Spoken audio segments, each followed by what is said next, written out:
السلام علیکم، doctor Maria hair. مجھے امید ہے کہ آپ سب خیریت سے ہوں گے. آج اس ویڈیو میں ہم ہیپیٹائٹس بی اسکریننگ کے بارے میں بات کریں گے کہ ہیپیٹائٹس بی اسکریننگ پریگنینسی میں کیوں کروانی چاہیے، اس کی کیا امپورٹنس ہے. میں نے اپنی پریویس ویڈیوز میں بتایا تھا کہ بکنگ کے وقت یعنی ایک فیمیل جب پریگننٹ ہوتی ہے تو حمل کے پہلے 3 ماہ میں جب وہ ایک ڈاکٹر کو وزٹ کرتی ہے تو اسے بکنگ وزٹ کہتے ہیں. تو اس بکنگ وزٹ کے دوران ڈاکٹر پیشنٹ کو کچھ بنیادی ٹیسٹ کروانے کے لیے کہتا ہے، جس میں CBC، blood group, screening, urine R E and ultra for fetal well being شامل ہیں. یہ بنیادی ٹیسٹ کروانا نہایت ضروری ہے. یہ ٹیسٹ کروانا کیوں ضروری ہے، ان کی کیا سگنیفیکینس ہے، ان پر الگ الگ ویڈیو ہے جس کا لنک ڈسکرپشن باکس میں موجود ہے. آج اس ویڈیو میں ہم اسپیسیفکلی اسکریننگ کے بارے میں بات کریں گے. ایک پریگننٹ لیڈی کو کئی قسم کے انفیکشنز ہو سکتے ہیں، لیکن پریگنینسی میں کچھ اسپیسیفک انفیکشنز ایسے ہوتے ہیں جن کی اسکریننگ کروانا نہایت ضروری ہوتا ہے. یعنی کہ جاننا ضروری ہوتا ہے کہ یہ انفیکشن پریگننٹ لیڈی کو ہے یا نہیں ہے، کیونکہ اس کا اثر یا تو اس بچے پہ پڑ رہا ہوتا ہے جو اس وقت ماں کے پیٹ میں ہے، یا پھر نیکسٹ پریگنینسی پر پڑ رہا ہوتا ہے. فرسٹ ٹرائمیسٹر میں جو مین انفیکشن اسکریننگ ٹیسٹ ہے وہ ہے rubella, syphilis, hepatitis B, hepatitis C and HIV infection. یہ 5 اسکریننگ ٹیسٹ ایسے ہیں جو ایک پریگننٹ لیڈی کی بکنگ کے وقت کروانے چاہیے. اگین ان تمام انفیکشنز پر الگ الگ ویڈیو ہے تاکہ آپ لوگوں کو آسانی سے سمجھ آئے اور کنفیوژن کریٹ نہ ہو. آج اس ویڈیو میں ہم ہیپیٹائٹس بی کی اسکریننگ کے بارے میں بات کریں گے. ہیپیٹائٹس بی وائرس ایک DNA وائرس ہے جو لیور کی سوزش کا باعث بنتا ہے. یہ جگر میں انفیکشن کاز کرتا ہے. اس کی کیا علامات ہوتی ہیں؟ زیادہ تر لوگوں میں اس کی کوئی سمٹمز نہیں ہوتے. موسٹلی اس انفیکشن کی وجہ سے جسم میں کمزوری ہوتی ہے اور مریض کو بھوک نہیں لگتی. اس کے علاوہ جن میں سمٹمز آتے ہیں ان پیشنٹس کا وزن کم ہوتا ہے، پیٹ میں درد رہتا ہے. یہ ڈیزیز جیسے جیسے بڑھتی ہے تو پیشنٹ کا جگر خراب ہونا شروع ہو جاتا ہے، جس کی وجہ سے جلد اور آنکھیں پیلی ہونا شروع ہو جاتی ہیں. یورین کا رنگ ڈارک ہونا شروع ہو جاتا ہے اور پاخانہ ہلکے پیلے رنگ کا آنا شروع ہو جاتا ہے. اس کے علاوہ پیٹ میں پانی پڑنا شروع ہو جاتا ہے اور مریض کو خون کی الٹی آ سکتی ہے جو بڑی خطرناک چیز ہے. اس کے علاوہ پاخانے میں بھی خون آ سکتا ہے. جگر کی خرابی کی وجہ سے امیونٹی سسٹم کم ہو جاتا ہے، جس کی وجہ سے اور کئی انفیکشن ہو سکتے ہیں. اس کے علاوہ کلوٹنگ فیکٹرز کم ہونے کی وجہ سے جسم میں جگہ جگہ نیل پڑ سکتے ہیں اور ایزیلی بلیڈنگ ہو سکتی ہے. اس کے علاوہ پیشنٹ کو غنودگی طاری ہو سکتی ہے اور جگر کا کینسر ہو سکتا ہے. اگر hepatitis B acute disease cause کرے تو پیشنٹ کا جگر فوراً سے خراب ہو سکتا ہے اور پیشنٹ کی جان جا سکتی ہے.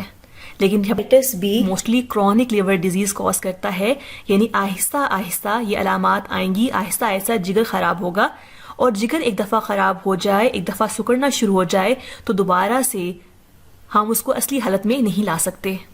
یہ وائرس ایک شخص سے دوسرے شخص میں کیسے ٹرانسفر ہوتا ہے، یعنی what is the mode of transmission. یہ وائرس ایک شخص سے دوسرے شخص میں موسٹلی بلڈ ٹرانسفیوژن کے ذریعے سے پھیلتا ہے. یعنی اگر متاثرہ فرد کا بلڈ کسی دوسرے شخص کو لگایا جائے بغیر اسکریننگ کیے، بغیر ٹیسٹ کیے، تو یہ وائرس ایزیلی منتقل ہو جائے گا اور یہ سب سے اہم ذریعہ ہے. اس کے علاوہ hepatitis B virus body fluids کے ذریعے بھی منتقل ہو سکتا ہے. یعنی اگر کسی ایک پارٹنر کو ہیپیٹائٹس بی وائرس ہو تو وہ باڈی فلوئڈز کے ذریعے سے دوسرے پارٹنر کو منتقل ہو سکتا ہے، مین سلائیوا، سیمن اینڈ ویجائنل فلوئڈ کے ذریعے. اس کے علاوہ اگر ادویات کا استعمال نیڈلز کے ذریعے سے، سرنجز کے ذریعے سے کیا جائے یا ایسی سرنجز کا استعمال کیا جائے جو اسٹیرلائز نہ ہو تو یہ بھی ایک اہم وجہ ہے وائرس کے پھیلنے کی. اگر ٹیٹوز بنوائے جائیں ود نیڈلز تو بھی یہ وائرس پھیل سکتا ہے. اس کے علاوہ اگر ڈینٹل ٹریٹمنٹ کروایا جائے، دانتوں کا ٹریٹمنٹ کروایا جائے، خاص طور پہ کویکس کے ذریعے جو موسٹلی سڑک پہ بیٹھے ہوں، تب بھی یہ ایزیلی پھیل سکتا ہے. یا اگر اسٹیرلائزڈ انسٹرومینٹس ہاسپٹل میں استعمال نہ کیے جائیں تب بھی یہ پھیلتا ہے. ڈائلیسس مشین کے ذریعے بھی یہ پھیل سکتا ہے اور اس کے علاوہ سیلون کے ذریعے سے بھی پھیل سکتا ہے. آج کل سیلونز کا ٹرینڈ بہت زیادہ ہے. اگر ایک میل سیلون میں جاتا ہے تو اس کو چاہیے کہ وہ اپنی شیونگ کٹ اپنے پاس رکھے. اس کے علاوہ جب فیمیلز کسی بیوٹی پارلر میں جاتی ہیں تو کسی قسم کا بھی پروسیجر کروایا جائے جس میں شارپ انسٹرومنٹس استعمال ہوتے ہیں تو ضروری ہے کہ وہ پراپر اسٹیرلائزڈ ہوں. یہ کوشش کرنی چاہیے کہ شارپ نیڈل سے کوئی پروسیجر نہ کروایا جائے. اگر کوئی پروسیجر کروانا پڑے تو وہ انسٹرومنٹس اپنے خود خرید لیں. اب اہم سوال, کیا ہیپیٹائٹس بی ٹرانسفر ہو سکتا ہے پارٹنر کو؟ تو آنسر ہے یس. ہیپیٹائٹس بی باڈی فلوئڈز کے ذریعے ایزیلی پارٹنر کو منتقل ہو سکتا ہے. اس ویڈیو سے ریلیٹڈ اہم سوال کہ کیا ہیپیٹائٹس بی بیبی کو ٹرانسفر ہو سکتا ہے, بچے کو ٹرانسفر ہو سکتا ہے؟ تو آنسر ہے یس. ہیپیٹائٹس بی ایزیلی ماں سے بچے کو ٹرانسفر ہو سکتا ہے, لیکن ماں سے بچے کو ٹرانسفر کتنا ہوگا, کتنے % چانسز ہیں, یہ ہیپیٹائٹس بی کی اسکریننگ رپورٹ پر ڈیپینڈ کرتا ہے. اس کا کیا مطلب ہے, میں آسان لفظوں میں سمجھانے کی کوشش کروں گی کہ ہیپیٹائٹس بی کی اسکریننگ کا جب ہم ٹیسٹ کرواتے ہیں تو ہم سب سے پہلے hepatitis B surface antigen test کرواتے ہیں, یہ چیک کرنے کے لیے کہ پریگننٹ لیڈی کو ہیپیٹائٹس بی ہے یا نہیں ہے. اگر یہ رپورٹ پازیٹیو آ جائے, یعنی hepatitis B surface antigen blood میں پازیٹیو آ جائے, تو اس کا مطلب ہے کہ انفیکشن ہے. تو ہم مزید کئی ٹیسٹ کروا سکتے ہیں, لیکن سب سے اہم پریگنینسی میں ہے ہیپیٹائٹس ای اینٹیجن کو چیک کروانا.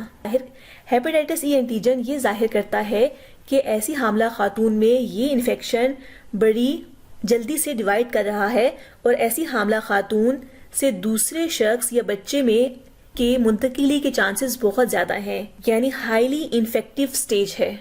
سو اگر ایسی حاملہ خاتون کا ہیپیٹائٹس ای اینٹیجن پازیٹیو آ جاتا ہے تو اس کا مطلب یہ ہے کہ بچے کو یہ وائرس ایکوائر کرنے کے چانسز بہت زیادہ ہیں.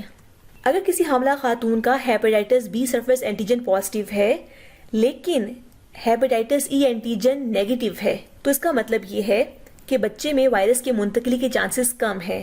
ہم ایسے پیشنٹ کو کونسل کریں گے کہ آپ کے بچے کو 31% چانسز ہیں اس وائرس کو ایکوائر کرنے کے. لیکن اگر hepatitis B surface antigen positive ہے اور ہیپیٹائٹس ای اینٹیجن بھی پازیٹیو ہے تو بیبی میں انفیکشن ایکوائر کرنے کے چانسز 85% ہیں, یعنی اتنا زیادہ رسک بڑھ جاتا ہے اگر ماں کی باڈی میں وائرس ایکٹیولی ڈیوائڈ کر رہا ہے. تو اسکریننگ کیوں ضروری ہے؟ حاملہ خاتون کی اسکریننگ اس لیے ضروری ہے جب وہ بکنگ پر آتی ہے تاکہ ہم یہ چیک کر سکیں اسے ہیپیٹائٹس بی ہے یا نہیں ہے. اگر اسے ہیپیٹائٹس بی نہیں ہے تو ہم اسے احتیاطی تدابیر بتائیں گے, پریکاشنری میئرز بتائیں گے جو اسے اختیار کرنے چاہیے تاکہ اسے ہیپیٹائٹس بی نہ ہو. یعنی اگر اس کو بلڈ ٹرانسفیوژن کی ضرورت ہے پریگنینسی کے دوران تو وہ ایسا بلڈ استعمال کرے جو پراپر سکرینڈ ہو, جو پراپر ٹیسٹڈ ہو کہ اس بلڈ میں ہیپیٹائٹس بی وائرس نہ ہو.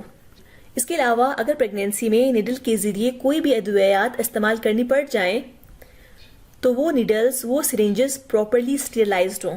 اور اسکریننگ کا دوسرا اہم مقصد یہ ہوتا ہے کہ اگر کسی فیمیل کو ہیپیٹائٹس بی پازیٹیو آ جاتا ہے تو ہم اس پیشنٹ کو کونسل کریں گے کہ پریگنینسی کے دوران اس کا کوئی علاج نہیں ہوتا, لیکن اسے اگر کرونک لیور ڈیزیز کے سمٹمز آنا شروع ہو جائیں, یعنی اس کے پیٹ میں پانی پڑنا شروع ہو جائے, آنکھیں پیلی ہونا شروع ہو جائیں, غنودگی طاری ہونا شروع ہو جائے, جس میں خارش ہونا شروع ہو جائے, تو ہو سکتا ہے کہ اس پریگنینسی کو ٹرمینیٹ کرنا پڑ جائے. یعنی اگر بچہ بہت چھوٹا ہے تو ہو سکتا ہے ایبارشن کرنا پڑ سکے.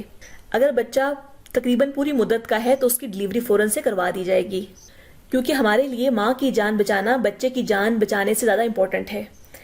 اس کے علاوہ سب سے اہم بات, اسکریننگ کروانے کا یہ مقصد ہوتا ہے کہ وہ حاملہ خاتون جن کا ہیپیٹائٹس بی پازیٹیو آتا ہے ان کے بچوں کو اگر ڈلیوری کے وقت ویکسینیشن امیونو گلوبولنس لگا دیے جائیں تو ماں سے بچے میں وائرس کی منتقلی کے چانسز 95% کم ہو جائیں گے.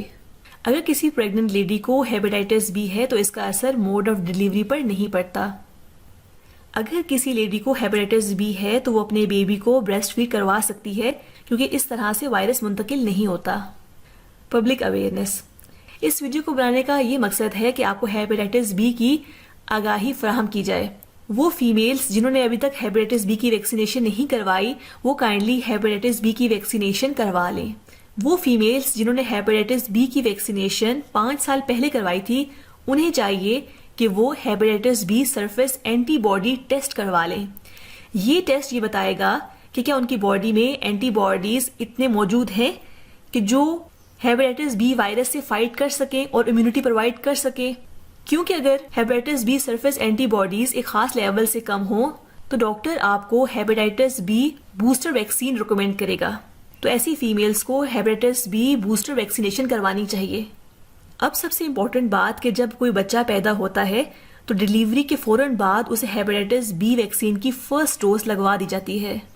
یہ فرسٹ ڈوز فرسٹ 24 آورس کے اندر لگوا دینی چاہیے، یعنی پہلے 24 گھنٹوں کے اندر. ہیپیٹائٹس بی ویکسین کا سیکنڈ انجیکشن 1 منتھ کی ایج میں لگایا جاتا ہے.